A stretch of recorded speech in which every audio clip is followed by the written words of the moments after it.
But an easy way to write them is to say we'll take into account the self-other expectations for every pair of interactants in the group. And we'll write them so that the expectations for self come first and the expectations for other come second. So this represents a situation where I have unformed expectations for myself. I don't know how well I can do it. And I have unformed expectations for him. I don't know how well he can do it. That's what it's like at the beginning of interaction. Everybody starts out there. Or let's presume they do. This is high expectations for self, low expectations for other. Just relative. Low expectations for self, high expectations for other. High expectations for self, high expectations for other. We're both very good at this. Low expectations for self, low expectations for other. Neither of us knows how to do this. So those are the possible patterns. In the simplest case, we say people start out here and they move into these, usually into these two, but you can imagine cases where they're in those two.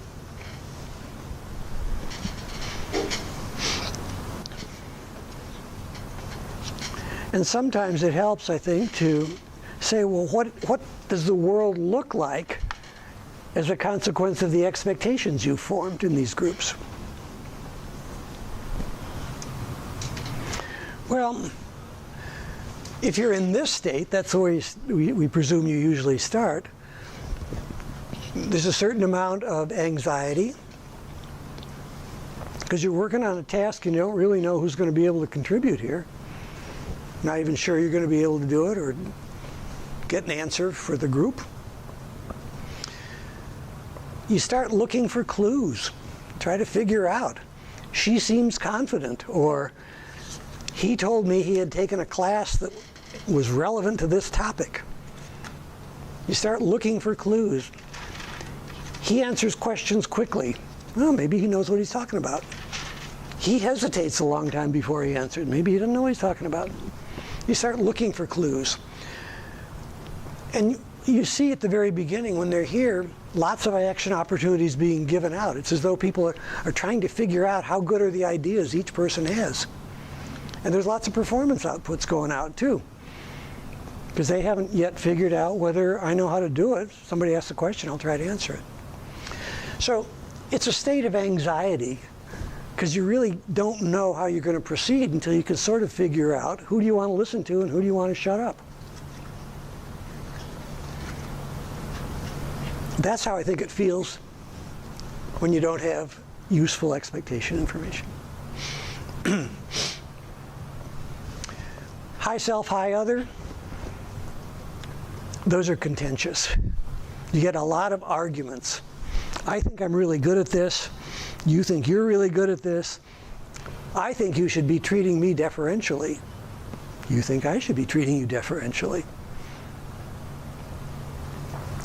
You probably find the people who are highly task-focused. Each of us wants to solve this problem and do it before the other guy does to show that I'm smarter than he is.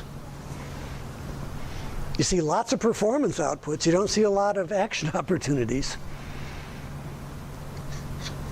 That's what it looks like, I think, in what Bales called the status struggle.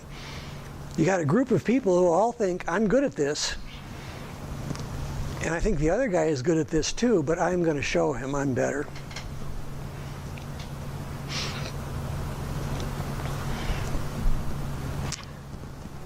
Low self, low other. Those are really unpleasant situations. We're in a group, we're supposed to solve a problem. I have no idea how to do it, and I don't think you do either. What are we going to do? That is really unpleasant. And usually what people try to do is to withdraw psychologically. You start going through your shopping list mentally. Or you say, the heck with this problem, this isn't important anyhow. Let's talk. If you see a group where there's low self, low other, you find very low rates of interaction. They sort of sit there, they stare at the floor. They lose task focus. I don't know how to do this, you don't know how to do this, the heck with it, we're not going to work on it. Because we're not going to succeed. Whatever we come up with, they're not going to think it's a good answer. And when that happens in Bale's discussion groups, they usually end the discussion early. He says, you've got 45 minutes to discuss it. After 15 minutes, they say, we're done.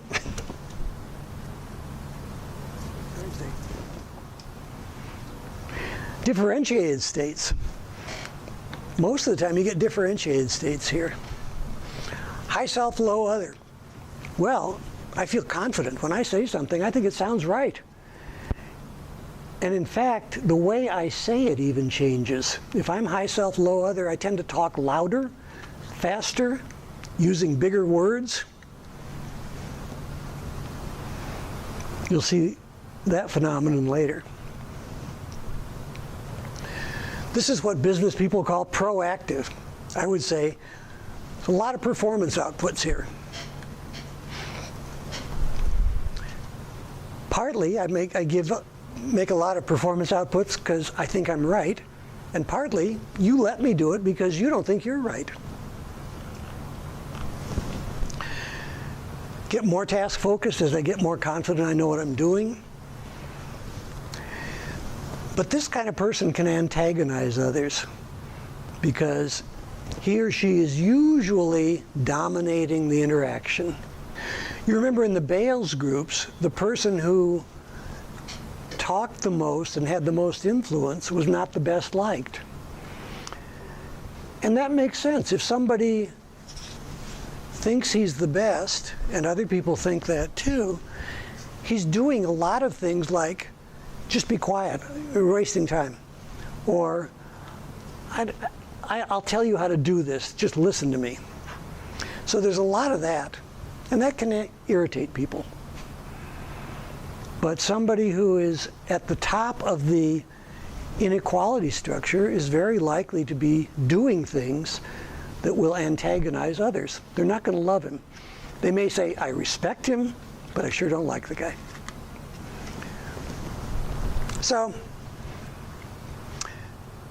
this one, I don't know how to do this, but I'm pretty sure you do. That person becomes very reactive, the opposite of proactive. Person waits to be told what to do.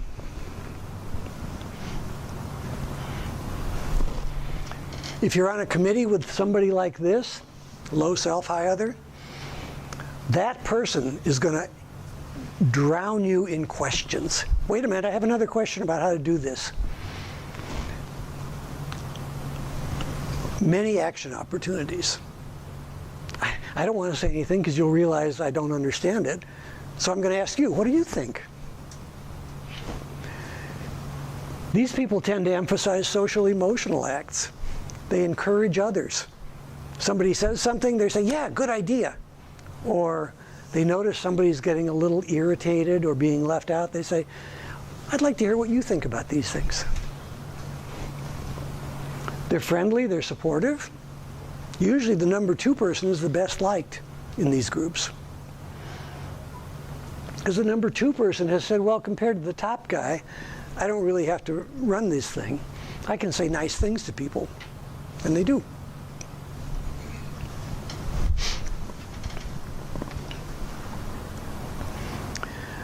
What I hope you saw in the last 2 slides is sort of a phenomenological feel, how these expectation states feel, as well as how they look if you're watching them from the outside as an observer.